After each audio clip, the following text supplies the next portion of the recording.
My name is Mina, and I'm 27 years old. As far as I can remember, I've always strived to do everything in the best way possible. I would spend hours on a simple task that many people would complete quickly without much attention to the details. Sadly, I'm still struggling with this issue, and it seems to be intensifying over time. I can't delegate tasks to anyone else. I fear that no one can do the job as precisely as I can, and that if they tried, everything would be ruined. After a long period of solitude, I've been in a romantic relationship for a few months, and I think we both truly love each other. But the problem is that he doesn't do anything right. He's not into sports, he stays up late into the night, and doesn't care about how much time he's wasting. Every time I talk to him about these issues, he tells me that I'm being too hard on him.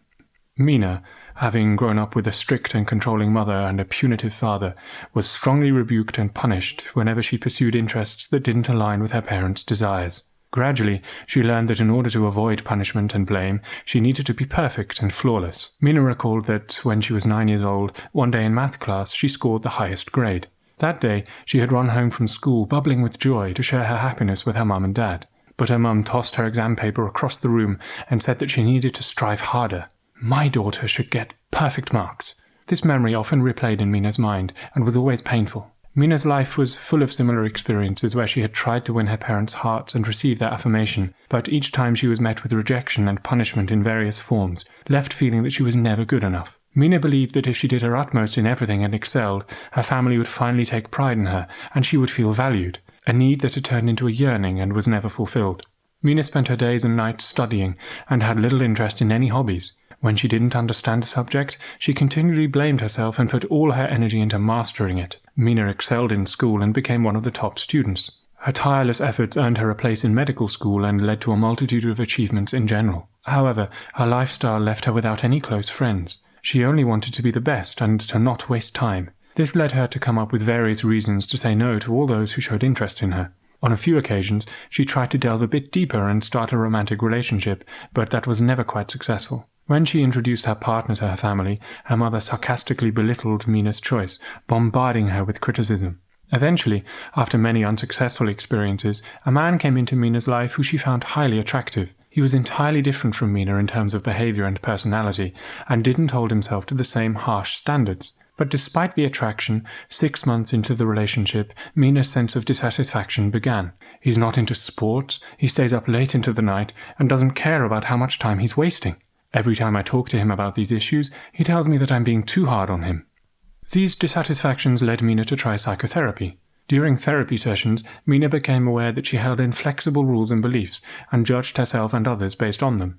Beliefs like, everyone must do their job in the best possible way. I have to be the best. I am only a worthy person when my partner is perfect. All my tasks need to be done on time and with utmost precision. No mistake should occur. I have to make the best use of all my time. And anyone who makes a mistake is stupid and incompetent. After weeks, Mina realized that these life rules and do's and don'ts were strategies to avoid feeling worthless. Mina believed that she was only a valuable person if her choices, decisions, and actions were performed in the best possible way without any mistakes. Whenever something didn't go according to her wishes, she would become extremely angry, blaming herself and others, and spend many hours of the day thinking about her mistakes. Mina found it challenging to forgive herself. Mina's perfectionism led to many achievements academically, but since she couldn't handle failure, she faced serious problems in other aspects of her life. Some researchers believe that perfectionism involves having unrealistic standards about performance and evaluating that performance very critically. These standards could be self-oriented, meaning that the individual is very hard on themselves. They could be other-oriented, meaning being hard on those around them. They could also be society-oriented.